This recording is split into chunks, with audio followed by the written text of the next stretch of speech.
Ahí va a llegar el gol del Arsenal. Özil. Marca Mesut Özil.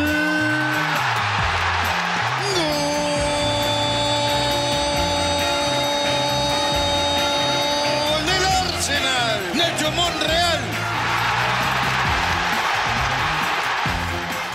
This is Arsecast Extra. Hello and welcome to another Arsecast Extra, as always, with James from Gunnerblog. James, goodly morning to you. Goodly morning to you too. What a strange weekend it's been as an Arsenal fan. It really has. It really has been strange, hasn't it? There's been this... I don't know how to describe it, because we haven't gone through anything like this before. Unlike, and bear with me here, we'll get on to all this, our neighbours in North London. If we talk about going through something before, I think it's worth pointing out that they have now set a record for the most consecutive semi-final defeats of all time, ever, in any football club, any sport, in fact, in the universe. 8 consecutive semi-final defeats. Before we get on with everything that we've got to talk about, I think it would be remiss of us not to bring that up and just to enjoy that little stat for a moment or two. Absolutely, and this has come, of course, in a period in which Arsene Wenger has become the competition's most successful manager. Yeah. So a lovely little comparison to be drawn there. 8 successive semi-finals. I can't believe it. I mean, you'd think surely on the law of averages alone, eventually they would manage to win one, but no. They always Spurs it up right at the vital moment. That is exactly it. Their commitment to Spursing things can outdo even the most immutable law of the natural world, which is, of course, the law of averages. Something's got to go your way at least once every now and again. But no, the inherent Spursness of Spurs just cancels that out. Not even Neil deGrasse Tyson could come up with an explanation as to why this happens beyond Spurs just being Spurs. I enjoyed as well, I don't know if you saw, but Mauricio Pochettino several times in interviews after the game mentioned the possibility of, maybe Spurs might have to make the step without me. It's almost as if he's now realised he's at risk of being infected with the curse of Spursiness if he stays there any longer. So, look, if this prompts the collapse of the Spurs project, that would be lovely. But for now, just losing the semi-final alone is fantastic. I mean, it's not a great final for an Arsenal fan, I will admit that. Chelsea versus Manchester United. I'm not particularly looking forward to seeing one of them lift the trophy, but I'll take it. Given what we got in the semis, it's worthwhile. Yeah, no, look, I'll nail my colours to the Chelsea mast here because I just don't want Mourinho to be happy in any way. Chelsea doing over Mourinho. Imagine a big late goal from Olivier Giroud scoring for Chelsea. No, I don't want Chelsea. I don't get me wrong. I don't want Chelsea to win things as a rule. But if it's Chelsea or Manchester United, if it's Conte versus Mourinho, I'm always going to go with Chelsea on this one. I think you're probably right. I know, obviously, you're like many of us an admirer of Olivier Giroud, his footballing ability and his handsome face. Did you enjoy his slalom goal at the weekend? I did enjoy that. It was a really good goal. I particularly liked the way he finished the goal with his right foot while he was tumbling over like a gigantic ent falling from the sky. He managed to stick a long branch out and put it into the net. Yeah, it was a good goal. It was a good goal, but there was just something very inherently Giroud about it, wasn't there? Yeah, but as you know, my brother's a Chelsea fan. He texted me after the game. He said he's a very strange player, Olivier Giroud, isn't he? And I had to be like, yeah. We got used to sort of those odd moments of absolute brilliance, coupled with some really frustrating, little appearances too. But he's a lovely guy. I mean, I saw him interviewed after with Eden Hazard, and he's very cheerful. He seems happy. I'm pleased for him. Yeah. If this season's about anything, it's about letting the people you love go. Oh, yeah, well, there is an undercurrent or an overcurrent of that, certainly, when you take into account this weekend. So just to conclude, Spurs, and we'll move on to what happened at the Emirates this weekend. So Arsenal facing West Ham. There was, after everything that's gone on since Friday and the announcement of Arsene Wenger's departure, I think a brighter mood, if not perhaps a stadium as full as we might have suspected. The mood seemed to be brighter, didn't it? And the weather was as well. It did. Well, I think that helped, to be honest. But there definitely was a better atmosphere in the ground. I have to say, I was really surprised that it wasn't full. without wishing to put, a downer on things, there'd been a lot of talk in the days before about, you won't be able to get a ticket for any of these home games. And to be fair, you couldn't. It was absolutely sold out. But there were still quite a lot of people who stayed away. I think that's pretty amazing, really, given, how few games there are left to say goodbye to Arsenal. I'm hoping, the Atletico game and the Burnley game will be absolutely full packed to the rafters. But it was a much better atmosphere than it's been. The West Ham fans helped that. They were in fine voice, but I think the Arsenal fans too, there was just a more positive feel. And even in the first half, to be honest, when it wasn't great fare, really, it wasn't particularly easy on the eye. Yeah. That frustration that has been present in so many home games of late wasn't really there. People were behind the team, and that was good to see. Yeah, I mean, what is the point in going mental at this point, Well, exactly. There is no end game beyond the end game that we already know is going to happen. So what did you make of the team? Because I really felt like beforehand he was going to pick perhaps a weaker team than this one with Atletico in mind, but he obviously picked a side that he wanted to get together to try and work on combinations, I guess, to try and just get them properly match sharp and focused on what's to come on Thursday. It was stronger than I thought it was going to be. Yeah, I was a little bit surprised, but it was the bones of the team that's going to face Atletico, really, wasn't it? Yeah. I mean, Mesut Ozil absent with another illness, but apart from that, I wonder, did he want to look at Welbeck and Lacazette in combination? I think also maybe looking at Ramsey in a slightly more advanced role was on his mind. And Elneny's been in good form, and obviously we lost him during the game, and that was the cost of playing a strong side. But I do wonder if he was thinking about playing Elneny against Atletico alongside Xhaka with Ramsey, maybe in the kind of Mkhitaryan role. Yeah.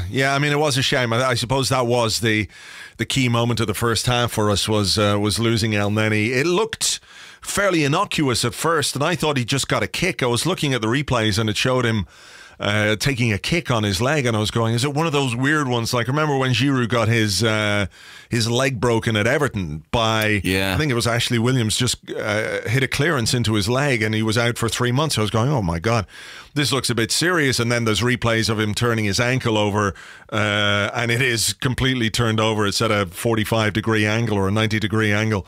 It's an unpleasant picture. He went off on a stretcher in a protective boot. Initially, they said on Sky, Jeff Shreve said on Sky, we've spoken to the Arsenal medical staff. It's just a rolled ankle. They're not necessarily that worried about it. They don't think it's too serious. But in the post-match interviews, Arsene Wenger seemed to be a bit more pessimistic about it, saying it doesn't look good for Elneny. So with the World Cup coming up as well, we'll keep fingers crossed. It's a bit of a shame for him because he has been, I think, a positive influence on the team over the last little while. And even yesterday, when West Ham were sitting very deep, when we had the ball and West Ham were sitting very deep, he was always there. He was the one who was always showing to the centre halves. He was always available for a pass. He gave them an out ball, which we haven't had. And fingers crossed it's not as serious as it looks to be.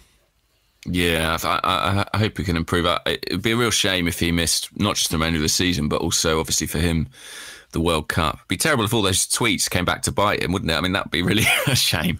But I think he's been improved. I think he's been better. Sometimes we talk about players being in good form or bad form, but I think this is a guy who's actually improving. He's relatively young, and that's to be expected maybe. So it would be a shame. We talked last week, didn't we, about who's overachieved this season, who's performed beyond your expectations. He was, I think, one of two players maybe that we mentioned. So be a shame to lose him now. West Ham probably had maybe the better of the first half in terms of chances. We were opened up a couple of times, weren't we, by the old long ball thing. And I don't suppose it's the two things aren't connected in any way. That Arsene Wenger announces his departure, and all of a sudden we immediately sort out all our defensive flaws. So there were a few moments where Arnautovic got the wrong side of Mustafi a couple of times. Mustafi did well a couple of times as well. Ospina made a save. They had a header land on the bar, but we didn't look quite like we were going to make a breakthrough at the other end either. Danny Welbeck looked the most dangerous, but without necessarily transforming those positions into actual threat. I think His timing was off a couple of times. There was one where he took a shot and he should have played it outside to Lacazette, who would have had I'm not saying a tap in, but a good side of goal. And it didn't quite come off first half. No, it didn't. And when those defensive lapses came, Arnautovic got in behind a couple of times. This makes me sound very naive, but I found myself sort of almost waking from the dream and going, oh, yeah. No, we're still quite bad at the old defending thing. I'd sort of been swept up in it all, and suddenly thought, well, of course, we'll just play like the Invincibles from now until the end of the season. But it doesn't quite work like that. And we saw a little bit of evidence of that against West Ham. I mean, it goes without saying, we will need to be a lot better than we were in that first half later this week. Yeah, for sure. But the second half, I think we came out, there was an intensity to us straight away. In the second half, you could see that the players were a bit more up for it. We put pressure on them right from the start. And I think if you look at the build-up to the first goal, we'd soaked up a bit of pressure. We broke. Welbeck was going to be clean through. We would have had a 2-on-1 had Zabaleta not taken him down. Free kick becomes a corner, and from the corner, Nacho Monreal's movement and finish was really excellent. Yeah, because it's interesting. A lot of times this season, at the start of the second half, we've looked a bit sloppy, a bit careless, not quite focused. But this time we actually came out for the half about 5 minutes, maybe not 5 minutes, but maybe 4 minutes early. And we were really energised right from the whistle. And I thought you could see in Monreal's celebration that there'd been a really clear determination to go out there, try and find a breakthrough early on. And I think he's got 3 Premier League goals in 7 games now. So he has found a sort of prolific streak this season. I think he's managed to have a very good year despite being shunted around centre half, left back. He's coped very, very well with it all and added a little bit of goal threat to his game. Yeah, I think there was a period then after the goal where we should have made more of our dominance and more of our territory and some of the opportunities we had to create things which didn't quite come off. And then, of course, you get not sucker punched per se, but West Ham made some changes. It had an impact on the way they attacked. And Arnautovic scored, I think, a decent enough goal, decent finish, certainly. He really hit it very well with his left foot. Maybe Ospina, maybe. He got a touch to it, but I think it was a fairly wicked shot. So I think it was more about how we were pulled out of position defensively to give him that space. Yeah, when you look at where he is, he picks up the ball on that sort of left-hand side of the box. Bellerin and Mustafi have kind of crossed over. Bellerin's come very narrow and Mustafi hasn't sort of covered wide. It's a bit clumsy defensively, but it's not on the scale of the kind of errors we've been making in recent weeks. I saw some people criticising Ospina for his punch just before the goal. Did you have any issue with that at all? Not really, because it was a good punch. He got it far away. Maybe he could have caught it, I guess. But, when you're coming out and you're punching it and you get that kind of distance on it, it gives the defence time to get organised before the ball comes back in. I think we certainly blocked at least one shot or at least one attempted cross before the ball came to Arnautovic. So it wasn't a question that the ball just came back in and everybody was at 6s and 7s. I think we just didn't get organised quite quickly enough. We did have time to do that. So no, for me, not really. I agree. If you punch it 30 yards from your goal, I don't think you can be blamed for kind of everything that comes consequently.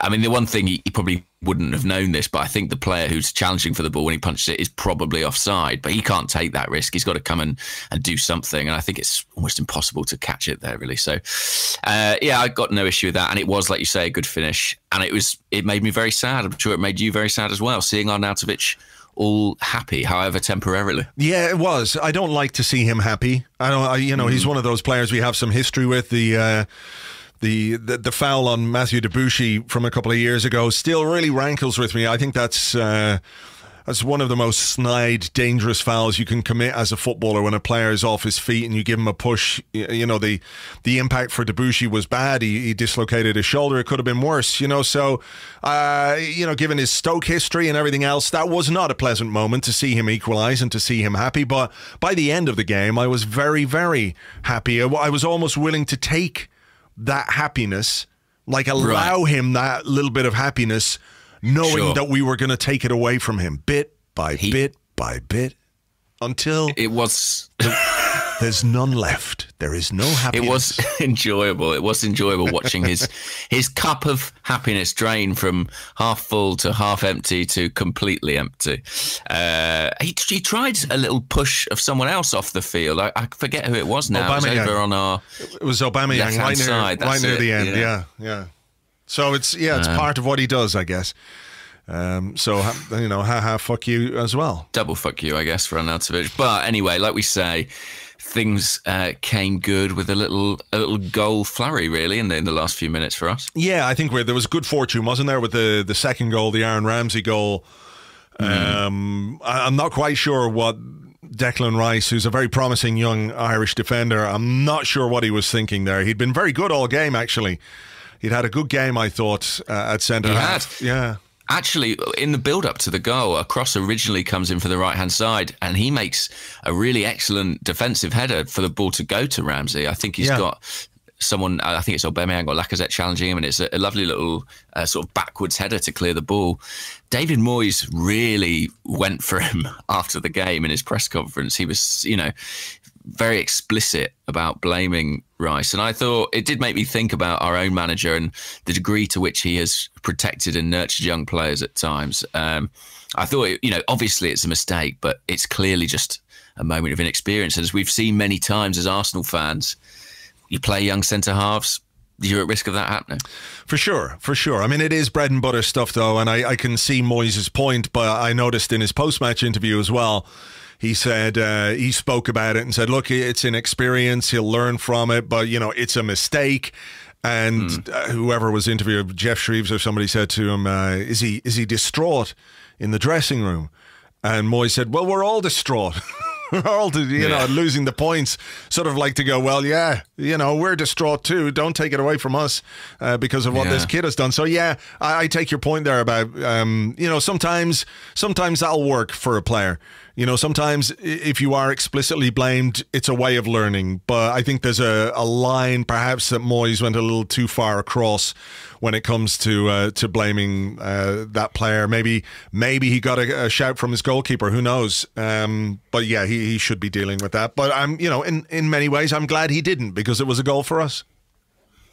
Yeah, at first viewing, I thought it was an own goal because I just couldn't see how the ball, from my angle, had drifted straight in. There was actually talk in the press room potentially that there was a shout from, I think it was Aubameyang, who was maybe just behind him. I don't know, whatever it was. A sly, leave it. Yeah. I would love it if that's the case. He can have an assist for that, if so. Yeah. Wow, that would be something. That would be something. That would be 2 assists for Aubameyang, because he got an assist for the third goal for Alexandre Lacazette.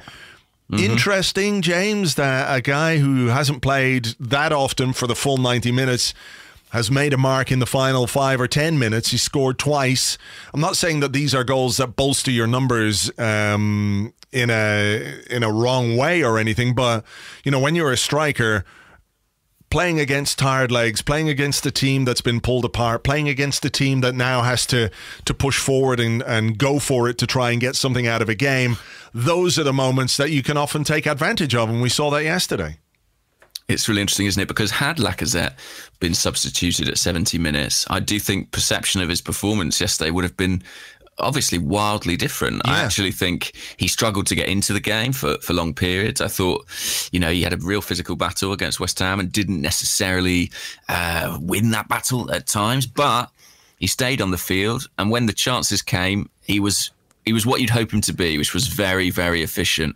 I mean, like this first goal, I know it deflected, but I really liked a lot about the goal, actually. I like the fact that all 3 forwards combined. I like that there was a bit more link up between Aubameyang and Lacazette. And I like just the certainty with which he hit that finish. He put that power in it so that even if there was a block on it, and it wasn't a great block in fairness, it was going through anyway. And I thought it was really good for his confidence yesterday to get those 2 goals. And Arsene Wenger will feel justified in giving him the full game. Yeah, I was a little bit...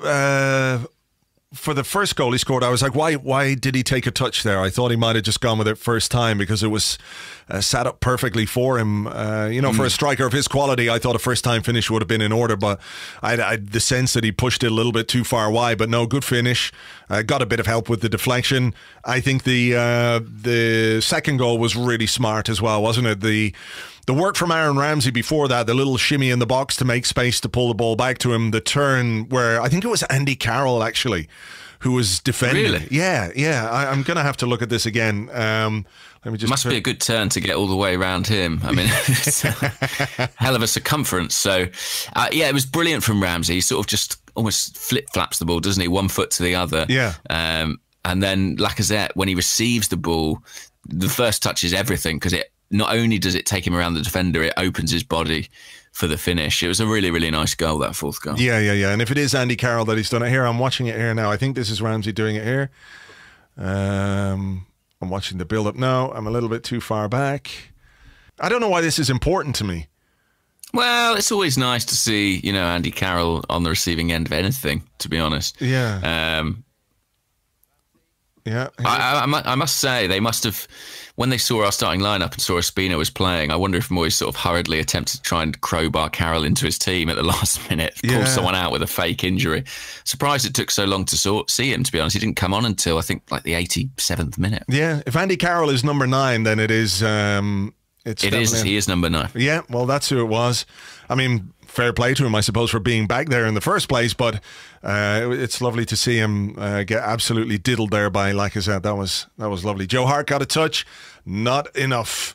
So there you go. I thought we were going to witness that rarest of things, a good Joe Hart performance at one point. He did make a couple of very decent saves, didn't he? Yeah, the one from Welbeck was amazing, wasn't it? The one that he chipped around the post?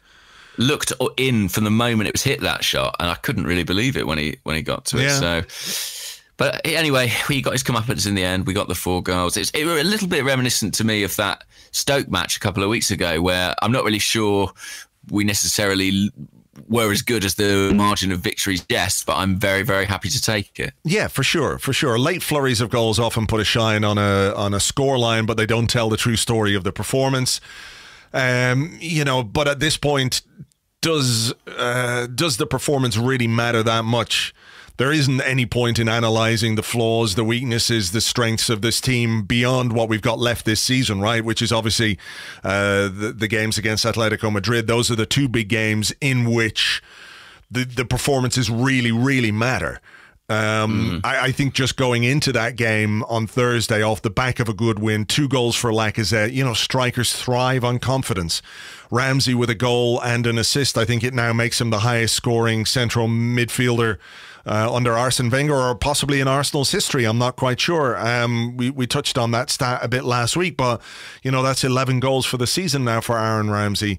It was not quite a confidence booster, but you'd rather go into this game on Thursday off the back of a good win, during which the players seemed to enjoy themselves as well. They came off the pitch happy, and I think that's important when we're going into a game like Thursday.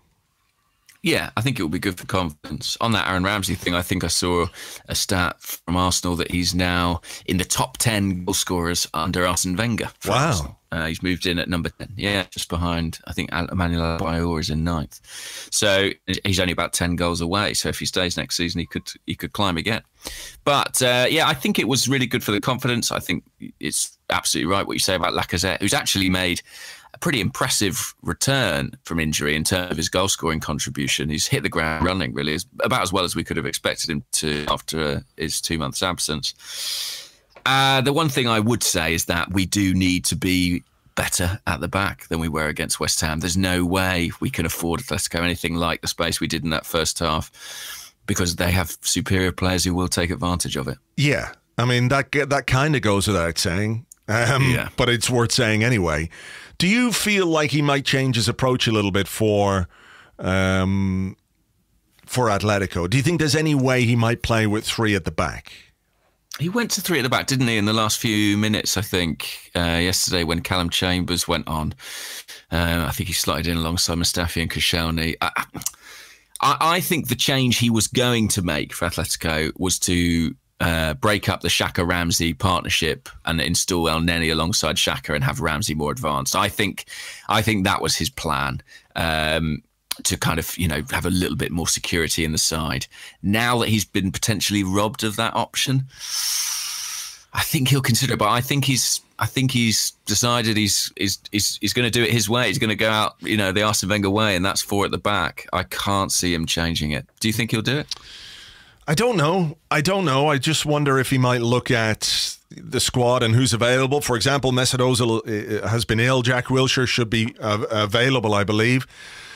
Mkhitaryan out, it looks like. Yeah, Mkhitaryan's not going to make it, so that might have an impact on the way he feels we can attack. And I wonder as well if the desire not to concede an away goal, or at least to try not concede an away goal, might have an impact on the way he approaches the game.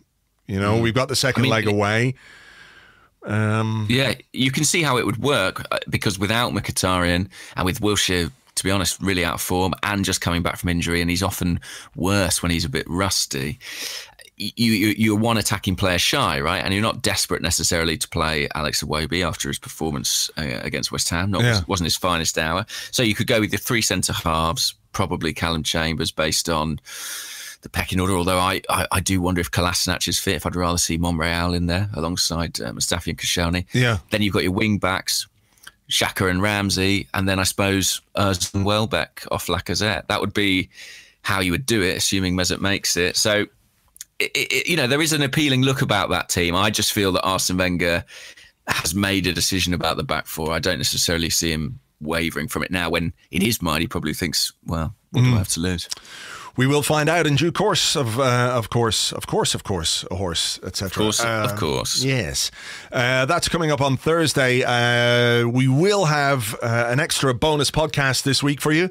I'm going to chat to a Spanish-based journalist about Atletico Madrid, what we can expect from them, and everything else. It won't be a hugely long one, but it's a little bit of extra bonus podcast material for you this week. So, James, that takes us to the post-game stuff and the Arsene Wenger press conference, which I watched, and I'm sure many of you watched. Curious as to what your just overall sense of how it happened and what he was like, his demeanor, and what he was saying. What was your takeaway from it all? My sort of personal response to it is that I found it quite emotional. I think that's inevitable for any Arsenal fan who's kind of watching this process happen. And I was suddenly struck by how human Arsene Wenger seemed to me, and in some ways how vulnerable. I think, we've sort of perceived him as having this invulnerability at Arsenal and this, autonomy or this omnipotence. But suddenly there was this guy there, coming up for 68 years old, who's been there for 22 years, and those numbers began to seem somewhat absurd to me. The kind of, it's almost like the spell was broken, and I was just looking at a guy who's clearly an extraordinary guy. He's just a man, but what a man he is. And when he spoke about the fans and the reputation of the club, I think as a fan who has wanted managerial change, I think you're left with quite a sort of complex. A complex series of emotions. I have to be honest that there is like a tiny tinge of guilt for me about the situation. And I'm not saying that any fans have done anything wrong or necessarily, but it's odd. I feel like the right thing has happened, but I feel my culpability in it complicates things for me. Do you understand what I mean by that? No, I know exactly what you mean. Because it's been a long relationship. And I think what's been interesting over the weekend and since this news broke is the idea that just because you wanted a change of manager, that somehow you're responsible for this in any way, or you've done him a disservice. And I think, we can only speak for ourselves. I think we've always tried to express our opinion very honestly. We've always been scrupulously honest while maintaining respect for the man and affection for the man and admiration for him and everything that he's done. And I agree with you. When you see him there yesterday, it felt like, not that something is broken, but there's sort of like a mask has been taken away, that he is not Arsene Wenger, Arsenal manager. He is Arsene Wenger, the man. just a man, like you are, like I am, like, anybody else listening to this. I was going to tell a story on the Arsecast last Friday, and I forgot completely to do it. I've never met Arsene Wenger, but I have been in the same room as him once. And it was a room full of people who were enjoying food and drinks, and Arsene Wenger came into the room, and his presence was not noticed at first, but then it became apparent because everybody was talking and they were, blah, blah, blah, and they were talking, and then all of a sudden this kind of hush came over the room. It was really, really quite surreal. That his presence brought about this quietness, this calm came over the room. People were like, oh, it's him. There he is. I can say, oh, it's Arsene Wenger. It's Arsene Wenger. It was respectful, I think is the way I could describe it. And then, as happens in situations like this, the volume just started to get a little bit lower, and then back to normal. But he had this incredible presence just by being in the room. He had an effect on every single person in there. And it was quite something to witness, I have to say, that it's very difficult to separate him from the job in a way, because he has been the job and he has been the figurehead of the club. And he's always been there. This is part of what we were talking about, that this separation, he said, in some ways he's able to separate the emotions from the job, and he's able to separate people's personal opinions of him from the job. But they've been so intertwined for such a long time that this, I don't know how to describe it. I know exactly what you mean. There is a sentimentality towards Arsene Wenger that has been nice, and he even spoke about it, didn't he? He said it's very nice for people to say all these things about me. He said, maybe the praise I've got has been a bit too much sometimes, but then so has the criticism. Criticism has been a bit too much. And I think, it's possible to feel sentimental towards him and yet still feel like, for the football club, and even for him to an extent, this is the right decision at the right time. Yeah, I think any relationship, be that a working relationship, a personal relationship that lasts that long, there's no way you get to the end of it and you go, as Arsene Wenger said yesterday, there's no way you get to the end of something you've been that invested in and it's just a clean cut, and, it's there's no ties to be severed. There's no feeling of loss, Yeah. One thing that was really clear to me yesterday watching Arsene is that something we've speculated about on this podcast, elsewhere, and not always done it necessarily in the most, in the kindest way, I suppose, is the sense that Arsene is absolutely 1,000% dedicated to this job, so committed to it, and lives in slight terror of what comes beyond it. And I think that that's actually been relatively harmful to the club in recent seasons in some ways. But he was very upfront about that yesterday. He spoke very clearly about, I don't know how I'm going to cope with this situation. I can't make any promises about if I will take a job in England, if I won't take a job, because I do not know how I'm going to manage in this next phase of my life. It's clearly something that he's facing with a degree of trepidation. And I think that as people who admire him and respect him enormously, which I think is, a vast proportion of the Arsenal fan base, that is sad to see. It is a sad situation, because I do think in his ideal world, he would be managing Arsenal next season. I really, really believe that. I don't think that's in doubt at all. And nobody wishes, I think, any ill upon him. I think genuinely the thing that Arsenal fans would want most is for Arsene Wenger, in whatever he does next, to be happy and to be content. I think he's afraid that he cannot do that without this job. But, I'm sure people think that a lot in life, and I'm sure that they do find things that, he's 68, but he's got potentially a lot ahead of it. Yeah, for sure. And look, after 22 years anywhere, I don't mean to say you become institutionalized, but he made the point, didn't he? He said, I work 7 days a week, not 6 days, not 6.5 days, 7 days a week for 22 years, for the football club. And he said, I didn't always get it right, but, I made decisions that I thought were the best for the football club. And when that's your life, and when your life is so involved with your job, for that to be gone has got to be a difficult thing to deal with. Because what do you do?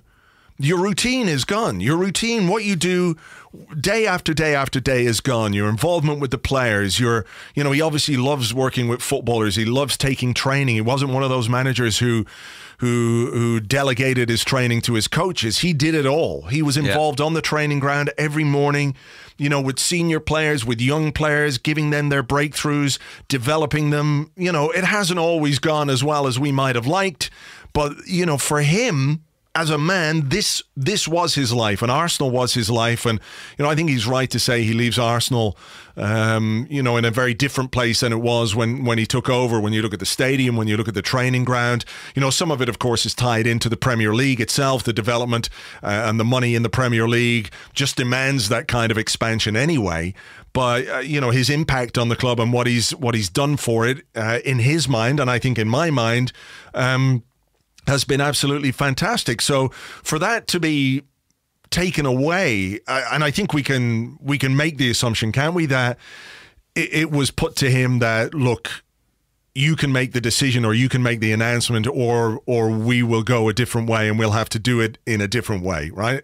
Is that your sense of everything?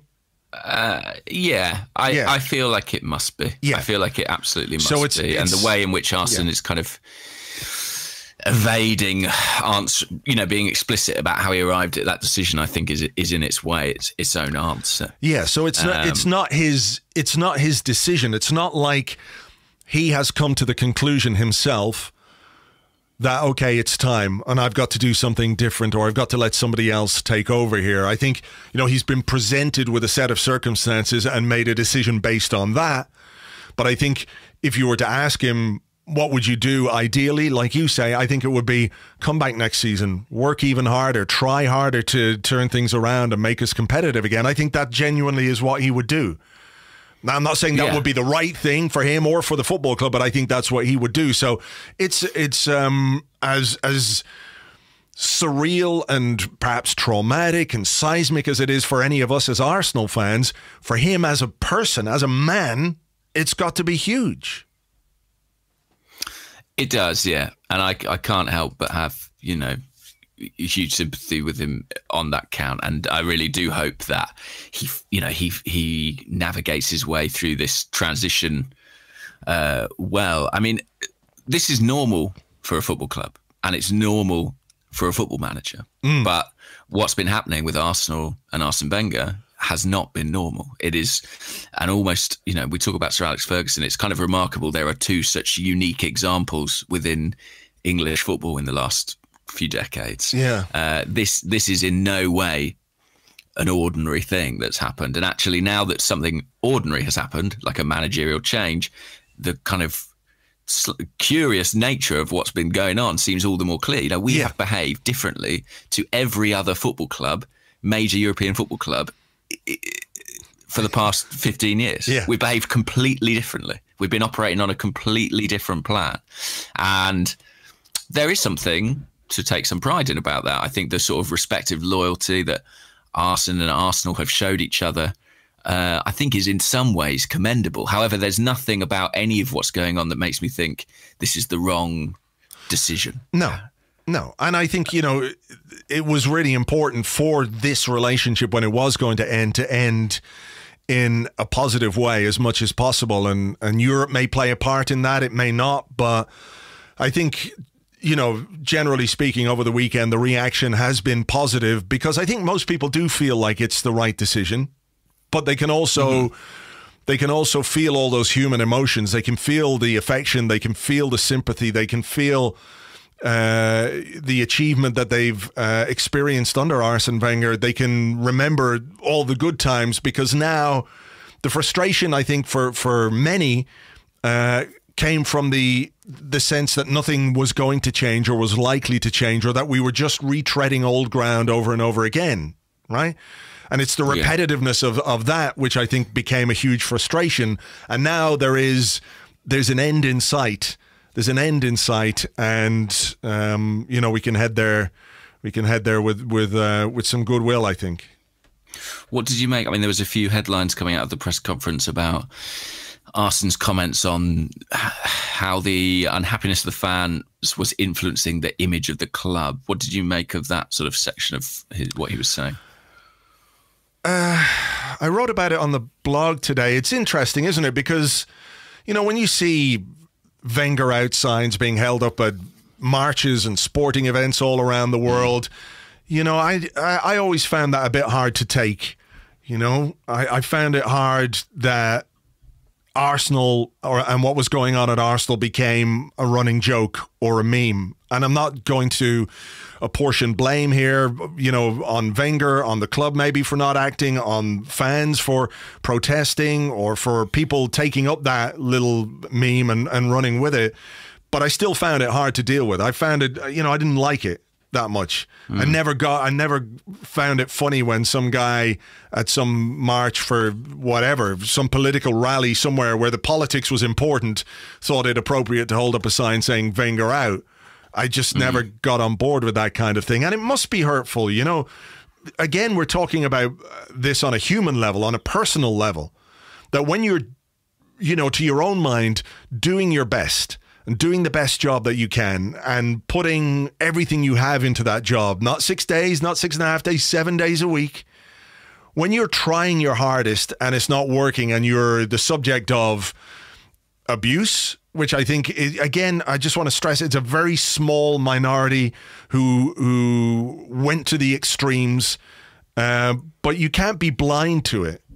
Arsene Wenger could never have been blind to it or deaf to what was being said or what was being thrown at him from certain sections. And you would have to have hide like a rhino for that not to affect you in some way. So to say that some of that was hurtful to him, I understand it. I don't have any problem with that. Like if someone was calling you a fucking fraud and a useless cunt and a senile this and whatever, as much as you can say, well, those are the words of a crank, those are the words of somebody without any manners or without any decency, you wouldn't be human if it didn't hurt you in some way. So for him to acknowledge that, I don't think there's any problem with that. And I think what he said, is he doesn't have any resentment towards fans. There's no resentment towards fans, but if my presence here is affecting the image of the club and something that he's worked really hard for, then if that in some way was a factor in his decision to step down or in the discussions as to why it would be appropriate for him to step down, I don't see any problem with that either. No, I mean, the only thing I would say, and it, obviously, I suppose we have to take him at face value, but if you look at last season, for example, the protests, the kind of public outcry against him was actually significantly stronger. And yet, come the end of that season, he seemed very eager to stay on and sign a new contract. So that's what makes me think, when it comes down to it, this is a situation where he was kind of put in a corner and told, either you go or we let you go. Because I just think there's been enough fan rancor and opposition in the last, say, 3-4 years that he has resisted. Maybe it has eventually taken its toll, but my impression is that he kind of was able to continue his work, has such deep reserves of self-belief that he was kind of able to put that to one side. Yeah. I mean, look, I think as well, we can't look beyond. People talk about protests and they talk about everything else, but I think the empty seats this season have played a big part. And depending on who you talk to, there's all kinds of stuff going around. I've spoken to a number of people over the weekend about how this potentially went down and how it didn't go down. And there are conflicting reports and conflicting stories. But I don't think the fact...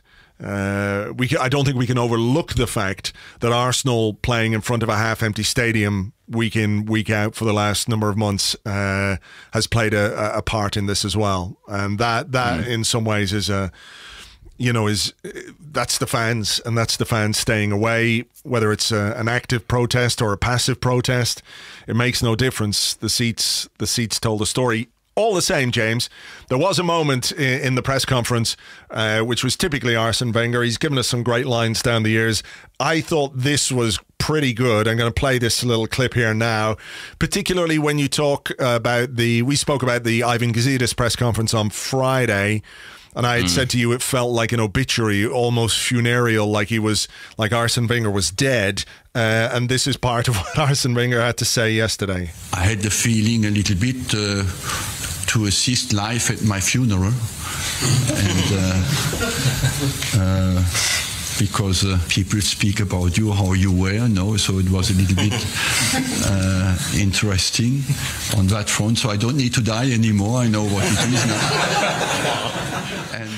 And I thought that was pretty good, actually, and no doubt in my mind that not necessarily a shot across the bows, but certainly a response to what went on last Friday.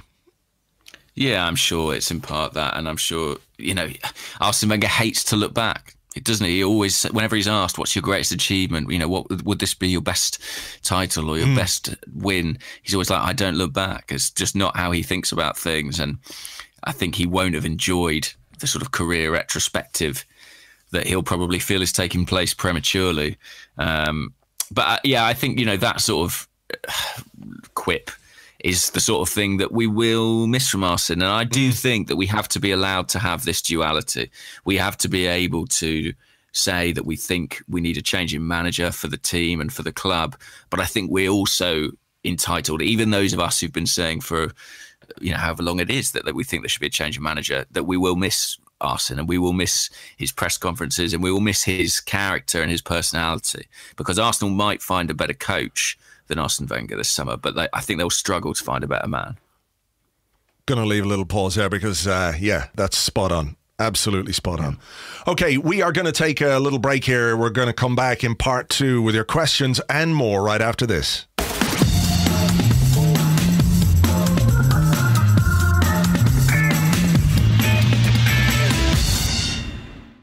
Welcome back to the Arsecast Extra. This is part 2 of the show where we answer the questions sent to us on Twitter at Gunnerblog and at Arseblog, and also on the Arseblog Facebook page. Just before we get into the questions, I'd like to ask you, if you haven't already given us a rating or review on iTunes, if you could do that, that would be swell. It helps push us up the charts.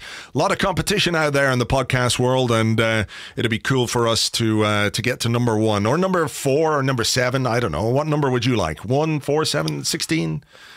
Oh, no, I'll take number 1, please. Yeah? Okay. Number 1's a great number, yeah. And I don't understand why Petr Cech's still persisting with number 33. Number 1, please, all the way. Yeah, all right. Okay. Questions then. Do you want to go first or will I? I'll go first. Okay. Why not? Why not? Take the initiative. This is a question from Arsenal Finances. What a name. Who's at hsinner144 on Twitter. And Arsenal Finances says, given the recent emphasis on the values of the club, and values is all in capital letters, our most fundamental value, which Arsene has given us, is positive attacking progression football. Hence, I can't understand why so many fans are asking for Allegri or Simeone. What do you think? I think that's a reasonable question, isn't it? I think what people look for or crave in managers like Simeone and Allegri is organisation and solidity and defensive structures, things which have been our fundamental failings over the last number of years, right? So if you've got a manager who can organise a defence and make you parsimonious at the back, then that's something that people really want. Can you then do it with combine that with good attacking play? I mean, look, you can go back to the early days of George Graham, 1991, where we had a great defence which only let in 17 or 18 goals in winning the title, but had really good attacking players as well. Anders Limpar. It is possible to combine the two things. So I suspect people look at some of the attacking players that we have. When you've got the creativity of Mesut Ozil, you've got Lacazette there now, you've got Mkhitaryan, you've got Aubameyang, Aaron Ramsey. There's plenty there in attack. You could add to it, of course, but you can see where there are goals. And if you could combine those things with a better organised defence, better organised midfield, perhaps more structured to the way that we play, a little less free form, you could see why that would be a very attractive proposition to people, because, is Allegri going to come in and just, or Simeone? I mean, Simeone's never going to happen. Nobody should be in any doubt about that. We've touched on this before in the podcast. But, if that kind of manager comes in, is he just going to get rid of those players and get, the big man up front and just hoof it up towards it? I don't think so. So I think people are looking at the attacking talent that we have, and if you can improve us defensively, certainly in midfield as well, then it feels like it would be a potentially a very successful project. I suppose that's the idea, isn't it? That we sort of have... it's unusual to talk about the attacking part of your team as the foundation, but thanks to Arsene Wenger, we do kind of have a relatively impressive array of attacking talent, and what we need is sort of the backwards half of the team dealt with. I suppose the one thing you could say is that while we do have a lot of talented individuals, they've not necessarily found a way yet to play in a particularly coherent manner or all be on the field at the same time. So there is still a task to be done there, but it's primarily an organisational one. I just wonder if there has been a lot of emphasis from Arsene and from Gazidis on that, the values of the club and the style of football that we wish to play. I just wonder if that will be quite a big factor in any appointment they make. They won't want to be seen. I mean, I enjoyed there was a lot about Gazidis' press conference I didn't enjoy, but I did enjoy that the criteria he laid out for a potential new manager were basically anti-Mourinho criteria. What did he say? It was something like, take me and make him stronger in every strong point I have, which I think is a great answer. Oh, yeah, that's Arsene said that. Yeah, I mean, I think, there was a little bit of irony, obviously, behind that, but it's really hard, the new manager thing. I had a lot of interesting chats yesterday with different people about who they think it might be, which way it's going to go. But there's no one name that seems particularly at the forefront right now. And even when you look at the betting odds, they're kind of shifting all the time. Sometimes that can be a good indicator, but they're all over the place at the moment. Yeah, people talking quite a bit about Patrick Vieira, which is interesting. Yeah, last night that was around a lot, wasn't it? Yeah, well, here's a question from Tobias, who is at AFC Course, or AFC Urs, where the C becomes a course. But if it's AF Course, I don't know how to do this, Tobias. Anyway, sure. The question is, what do you think is the priority for the directors / the board to make a popular edition or a good one? For example, Rafa Benitez, good for the club, says Tobias, but maybe not popular. I think surely, especially given what Arsene said yesterday about the unity and the image of the club, it will be in their mind to make maybe not a populist appointment, but an appointment that is not going to be divisive. I know people get upset whenever Brendan Rodgers' name is mentioned on this podcast, but I think that is essentially the... You can beep that out, can't you, in post? No. It's just I had this thing set up, so every time somebody said the word Brendan, this piece of music would play. So it was going to be every time he said Brendan... and I forgot all about it. And then you said Brendan. But yeah, I mean, exactly. But for that reason, I won't say it again, just to save you the technical trouble, if anything. But if for that reason alone, I think he can be discounted because it would immediately be divisive. It wouldn't create the harmony around the club that everybody requires at this point. Whether or not they would go in the other direction and make, what you could term a populist appointment, someone who maybe doesn't necessarily have the CV that you might anticipate, but would immediately unite the fans, like a Patrick Vieira, I don't know. What I can say is that I don't know if Vieira is the right guy to take the job. I do know if he gets it, he will have my absolute unwavering support. Yeah, I mean, it would be a romantic appointment, wouldn't it? Bringing back a great ex-player to step into the shoes of the man who brought him to the club and made him such an Arsenal legend. I mean, I think they're going to have to think very, very carefully about who they appoint and why they make that appointment. They would be wise to err away from sentimentality, though, I think, because this is a big job and there's a big job of work to do. And the idea of an ex-player coming in and taking us on and making us competitive again is brilliant. But I don't think we have an ex-player who is necessarily ready for that job. Even Patrick Vieira, who's got some managerial experience, I'm not 100% sure. Well, of course, we can't be 100% sure about anything. I would just maybe like to see him manage at a different level than MLS before, if that makes sense. Yeah, I mean, there's a couple of things to consider. One is, we're talking about, are we going to get an attacking coach? Are we going to get a defensive-minded coach? I couldn't even tell you which one of those Patrick Vieira is. I'm sure people who watch the MLS might have an idea, but I certainly don't know. No. The other thing is that if we are going to get Patrick Vieira, or if we have any long-term interest in him, might it be a consideration that if we don't act sooner rather than later, he will be further embedded in the City project, and that inevitably he'll end up going more in that direction? We sort of lose our chance to grab him while we can. Do you think that's a factor? Could well be. He's fairly well set up in the City thing now anyway, isn't he?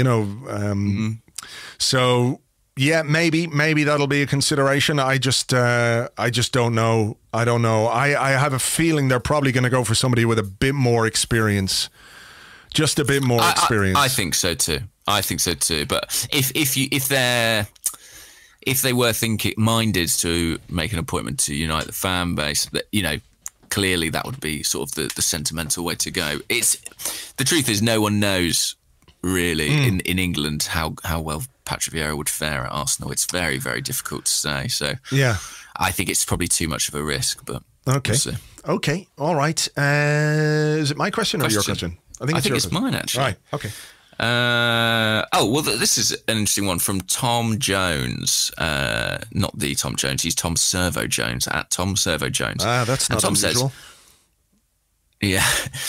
What would you and James like to see Wenger do next? Hang around at Arsenal in some capacity or manage elsewhere? And then Tom says, I'd love for him to stick around, but would really like to see him carrying on doing what he loves, managing. Look, I think when it's a situation like this, I think you need a break. I think Arsenal need a break. Arsene Wenger needs a break.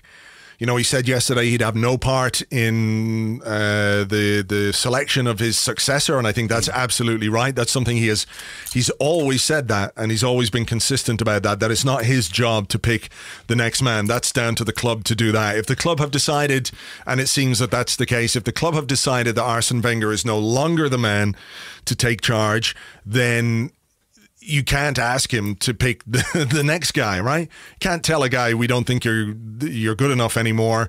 Please help us because we don't know what we're doing. I don't think that's the case. The question about whether he would come back at some point in the future in some capacity was one he answered by saying, well, that's not up to me. He can't make that decision. Arsenal can make that decision. And Arsene Wenger, as some kind of an ambassador, perhaps, in the future, a bit like Bobby Charlton was or is at Manchester United. Maybe some kind of advisor to the board, if that's the way they want to go. You could make a good case for that happening. And I don't think, this is why I think it's very important that the break, so to speak, is handled with as much goodwill as possible, because you don't want it to be a case that after such a long time there's an irreparable schism between Arsene Wenger and the club, right? That would be terrible. That would be really awful. So I don't want to see him there pushed upstairs onto the board or something like that, because I think right now he would hate that. In the future, maybe he might be able to do something. I think I would like to see Arsene Wenger as manager of France. I think that would be a fantastic job for him. I think it would be a fantastic job thing for the French national side. It feels like a good fit. The problem, of course, is how much involvement you have with players and with football on a day-to-day basis. You only get the players a few times a year. But I think that would be a really interesting appointment. Could he get a job at another club in Europe? Absolutely. I don't think there'll be any shortage of offers to Arsene Wenger for next season from clubs. I think that what's interesting about it, though, right, is we have this idea, and rightly so, of Arsene Wenger as somebody who is a long-term manager at a club, and he's been 22 years at Arsenal, which is where that's come from, and he was quite a long time at Monaco as well. But I think the fact that he is 68 years of age, and I'm not saying that he's past it or anything like it, I'm just saying that at 68, you have a finite number of years left, so you can't be a long-term manager. I don't think he can go somewhere and manage a project. He's got to go somewhere and have an impact immediately. And that will be very interesting if he goes to another club. What kind of club will he go to? What will be expected of him at that club? And what can he deliver? What can he deliver in very different circumstances from the ones he's worked at Arsenal? That will be very curious, I think.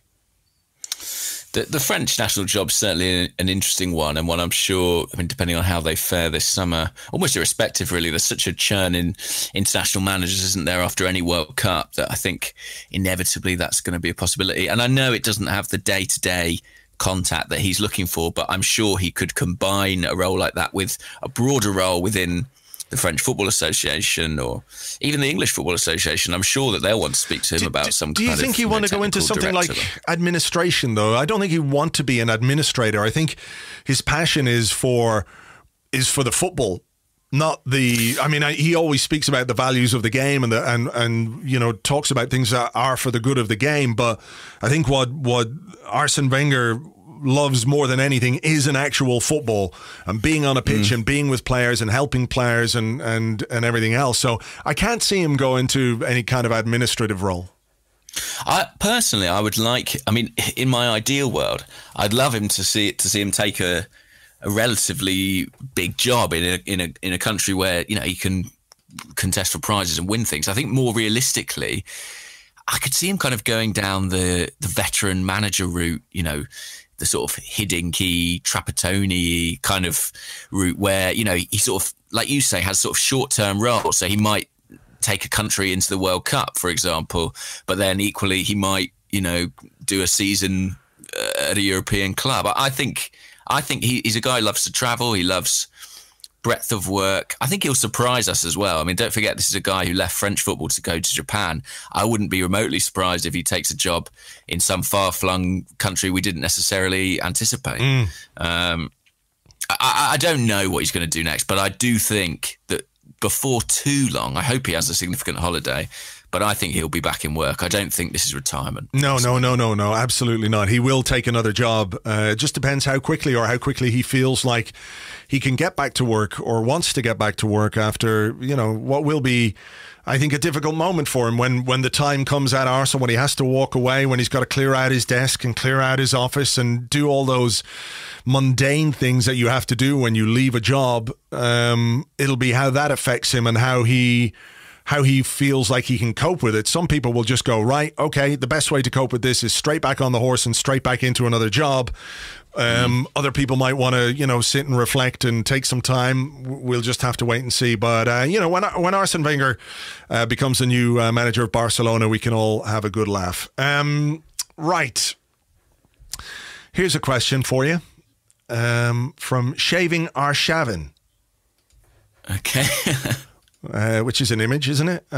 He says, and it's on this very thing, imagine like shaving Arshavin completely, just shaving him from head to toe, like every single bit of hair on his body, and then smothering him with lard. He's probably not a very hairy man, I imagine, Arshavin. No, probably not.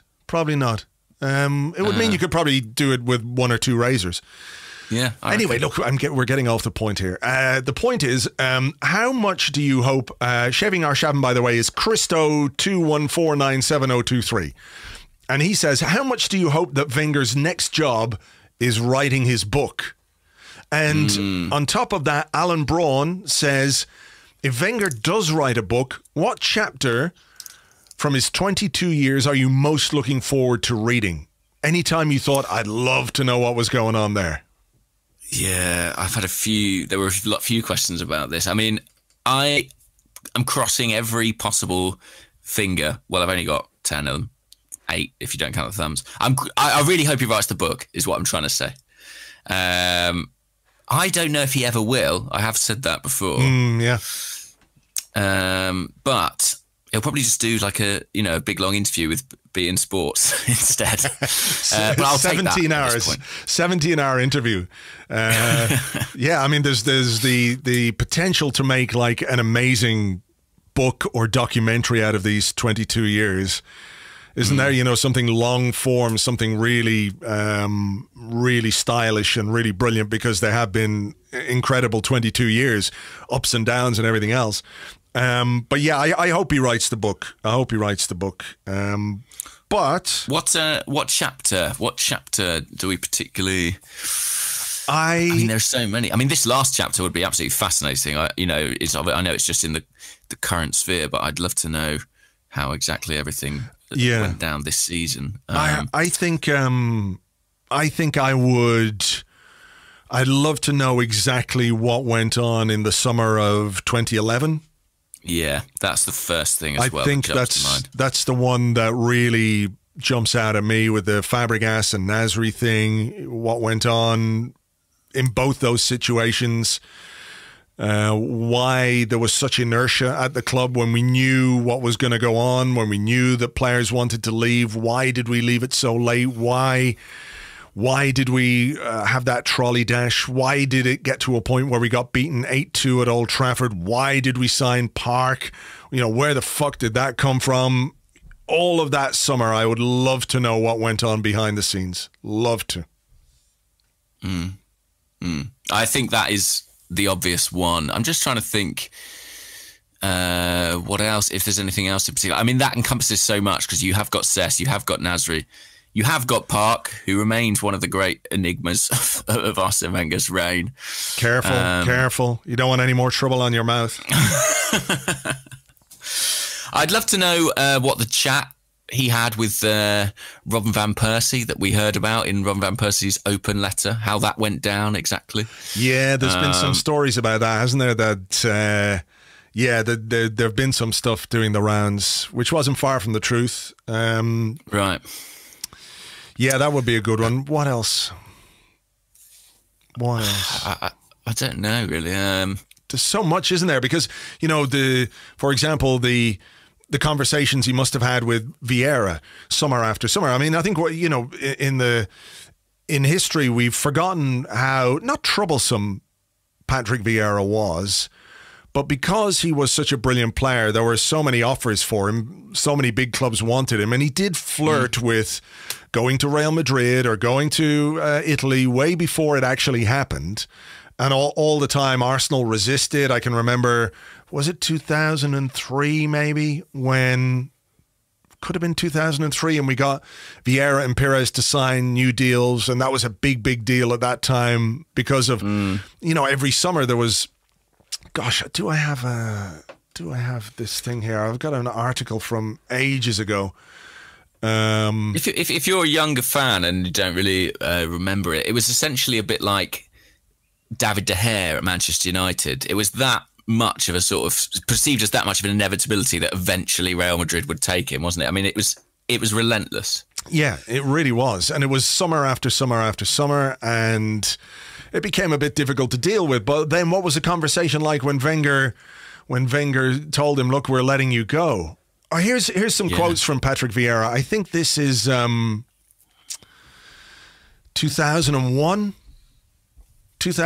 and we'd signed Van Bronckhorst, Jeffers, Richard Wright. He said, I need to leave Arsenal because I want to win more trophies, and I just can't see that happening at Arsenal, certainly over the next few years. Anyway, comparing Arsenal to the big clubs in Europe this season is going to be quite ridiculous. I honestly don't see Arsenal finishing in the top 5 in the league, and you can forget the Champions League. And then when he talks about the signings, he says, when I told Arsene Wenger I was leaving, he said to me, I have £25 million to spend on a few players. My answer was, obviously, Mr. Wenger, you are not shopping in Harrods. That will only buy you one good player. Now I've been proved right. Arsene Wenger has signed 2 hopeful players who haven't proved themselves in the Premiership yet. One of them is only a boy of 20. You can't compete with the best clubs in Europe by making these kind of signings. With £25 million in the kitty, Arsenal is not a great European club. With that budget, they won't even be in the top 20 clubs in Europe. Now, that was Vieira in 2001. Wow. I mean, it's... Well, Francis Jeffers sure showed him. Yeah, no, but proved him wrong. Fuck you, Patrick I mean, Vieira. That is amazing, isn't it? If a player did that now, imagine the outcry. Yeah. Yeah, so, I mean, imagine the conversations that he must have had. And this is 2001. Arsenal. We made him captain a year after that. We did the double in 2002. We did the double in 2002. We should have done the double in 2003. Went unbeaten in 2004. And probably should have won the Champions League in that year as well, with Vieira right at the heart of it all, you know. So this is the kind of stuff that went on that people forget about, I suppose, because perhaps the internet was not as ubiquitous at the time. It's easy to forget stuff like that, but like you wouldn't be allowed to forget it now. The minute anybody said anything, there'd be a big screenshot on Twitter of going, yeah, look at what you said, you know, those years ago, you big bastard. Of course. So, yeah, I mean, the Thierry Henry decision to let Henry go to Barcelona, I mean, you know, I don't think it was that much of a surprise to any of us, was it, that happened? But I'd love to ask him, like, where did Eduardo come from? What was in your thinking as Arsenal manager that you identified this Crozilian, a Croatian, naturalized Croatian, but from Brazil? Where on earth did that come from to replace the greatest striker in Arsenal's history? And I'm not saying Eduardo was a bad decision. I think Eduardo could have been a really good player for us if he hadn't had that terrible injury.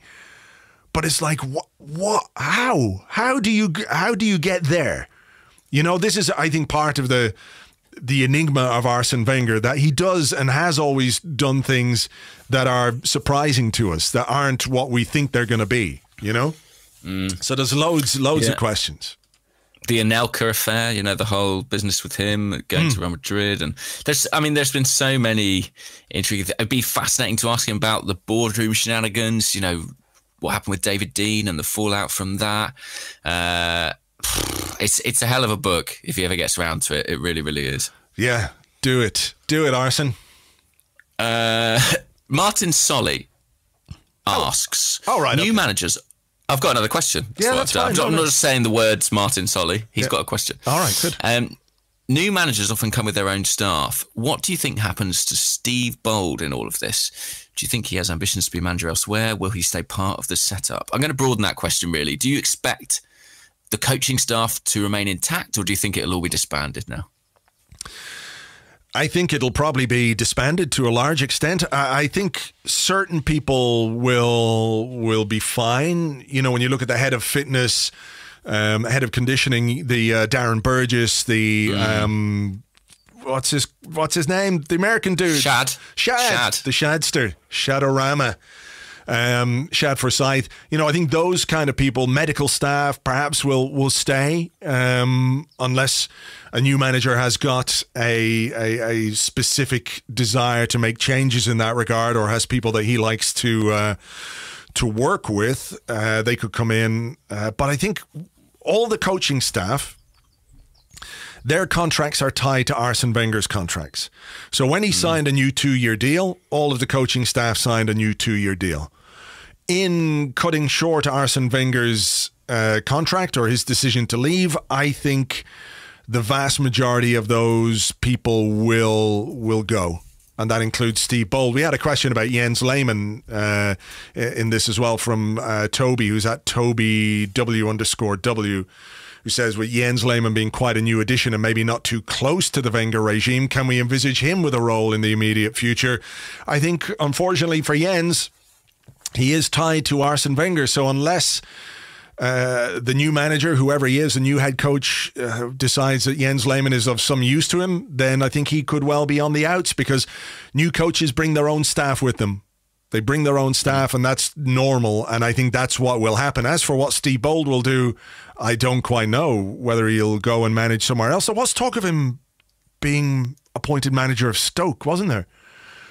Yeah, he's been linked with that job a couple of times. So maybe, because Stoke is his former club, maybe if Stoke get relegated, please get relegated, Stoke, if you wouldn't mind, you know, he could get the job there. Maybe. How would you feel about that, though? Would that Why not? be... I got no problem. No. Not really. You know, Steve Bold is perfectly entitled to take a job. Steve Bold going to Stoke makes them a bit less cunty, not their fans. But I'd like to see Steve Bold go somewhere and do well. Why not? Yeah, I'm inclined to agree. I mean, I don't know if that is his ambition, if he wants to be a manager or not. But, good luck to him. I think Jens Lehmann might have a chance of sticking around. Obviously, it depends who comes in. It'll be the decision of the new manager. But I think if any member of the coaching staff is going to outlast Arsene and continue beyond him, it might be Jens, just because he did arrive relatively late. And while I think it was an Arsene Wenger appointment, I think it was kind of the instigation of the board that someone be added to the coaching team. So Yeah.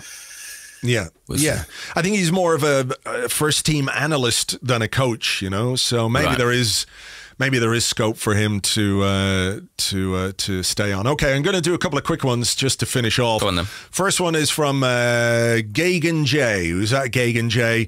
Which of Wenger's touchline bust-ups would you most like to have seen develop into a full-on fight? Wenger versus Mourinho, Wenger versus Martin Jol, or Wenger versus Alan Pardew? Definitely Wenger versus Mourinho. Yeah. Just because I think, he's got the reach, he's got the height. I would back him in that fight. Oh, absolutely. He'd destroy Mourinho. Destroy him. Mourinho's, there's no way. Wenger's kind of sinewy and all stretchy and stuff, and he'd easily just choke him out if he wanted to. Big long arms, big long legs. He could, just smother him like a boa constrictor. Arsene Wenger as a gigantic snake choking the life out of Jose Mourinho, I'd be well on for that. I'm not sure he would have succeeded against Martin Jol. Jol was a big guy. He's a bit of a unit. I'm glad there's one more final confrontation with Mourinho as well. But for Arsene, I'm not looking forward to next Sunday at all. At all. Oh, really? No. For me, the result's out the window. I just want him to chin him on the sidelines, basically. I know. I mean, look, me too, but just the reality of the situation is we're going to play a hugely weakened team because it's going to come between the two Atletico games. Mourinho, despite the fact he even managed to be quite nice about Arsene Wenger at the weekend, will, this for a fact, want to stick the knife in and twist that knife. And if he can hand out a good beating to Arsenal and Wenger, and he'll do that thing, won't he, where like a few minutes before the end he'll walk off or go down the tunnel or something because he's a massive prick. So I'm not looking forward to that one at all. But if it does spark that fight, all well and good. Okay, final question. Go on. If you got one more, or were you? No, I was just going to say I fully expect to lose the game, but I hope Arsene Wenger will win the fight that ensues. Yeah. Okay. Pardew. No point even mentioning Pardew. He would be a dirty fighter. He'd be an eye gouger. Pardew, wouldn't he? Yeah, definitely. Scratcher, biter. Wouldn't fight him. Yeah, no thanks. Okay, so the final question today comes from George Bushell, who's at that guy George B. That guy George B. He says, what is your all-time favourite, not necessarily best, Arsene Wenger XV? Arsene Wenger? What? Sorry, I didn't catch that. What is your all-time favourite, not necessarily best, Arsene Wenger 11? Oh, 11. Oh, right. I said XV, which of course is completely wrong. That's 15. Yeah, that's his rugby team. Okay, so 4-4-2. Well, 4-4-2. Amy Lawrence did one at the weekend that's quite hard for me to dissent from, but I'll try and be original. In goal, not necessarily best, it said, didn't it? Favourite. Favourite. I think I would go Jens Lehmann then, actually. Right. Because I just liked him. He was a bit mad. Right back, I think this is a very controversial choice, but I'm going to say Bakary Sagna, actually. Okay. Just because I thought he was sensational. I actually think he might have been the best right back we had under Wenger. Then I would go Sol Campbell. I think I have to say Sol Campbell, Tony Adams. I think that's what I've got to go with. Left back. It's my favourite, isn't it? It's not the best. Yeah, your favourite. Well, I can't have Ashley Cole then. He's the best left back. The favourite. Oh, I'll go with Nacho. Okay. Yeah. Centre midfield, Patrick Vieira. It's 4-4-2, is it? Yeah. Well, I have to go Cesc then. I have to go Cesc. Honourable mention for Gilberto Silva. Really enjoyed him. Pires on one wing. Who's my other winger? Bergkamp and Henry up front. Yeah. And my other winger is probably Freddie Ljungberg. Okay. How about you? Goalkeeper Szczesny. Good shout. Yeah. Right back, Lauren. Yeah. This is favourite, all right? So... Senderos. Senderos at centre half. Yeah, of course. Of course. And Kolo Touré at the height of his powers. Okay. Per Mertesacker, unlucky. I'm surprised he didn't make your... Oh, that's true, actually. Oh, but you got to have Senderos in there. You got to have Senderos. I understand that. Oh, I love you, Per, but I can't play Senderos and you together. I would love to see it, I'll be honest. Just need a little bit more pace in there. So that's it. Kolo's in there to do that job. Left back. I can't believe I didn't have Kolo. Love Kolo. Yeah, left back Silvinho. The Wolf Boy, yeah. The Wolf Boy. Vieira and Fabregas in central midfield. Perez on the left. I'm going to go with Thomas Rosicky on the right, because I love Thomas Rosicky. Lovely choice, yeah. And then it is Bergkamp and Henry. Bergkamp, Henry. I mean, if you're not having Bergkamp and Henry, you know, what's wrong with you? I can't imagine anyone's not having Bergkamp and Henry. Yeah. Honourable mentions for all kinds of people in there. Like when you're talking favourites, it's difficult not to get Righty in there, isn't it, as well? Oh, my word, yeah. Yeah, so... So many. I mean, yeah, I was a big fan of David Seaman.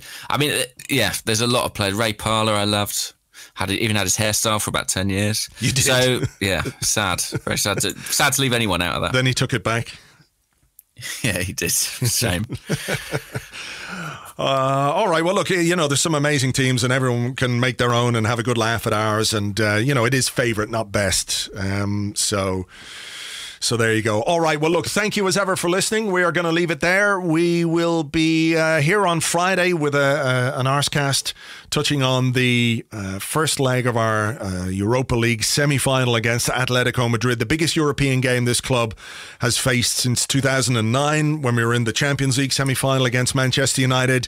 I think it's going to be an epic occasion. I hope the stadium is full. I hope it's rocking. I hope everybody's well up for this one, because they should be. It's an exciting game. We'll touch on that on Friday. And as I said, we'll have a bonus podcast during the week, a little preview of that game as well, looking at Atletico in a bit more detail. So until then, take it easy, folks. That's it. Take it easy. Yeah. Take it easy, guys. Bye.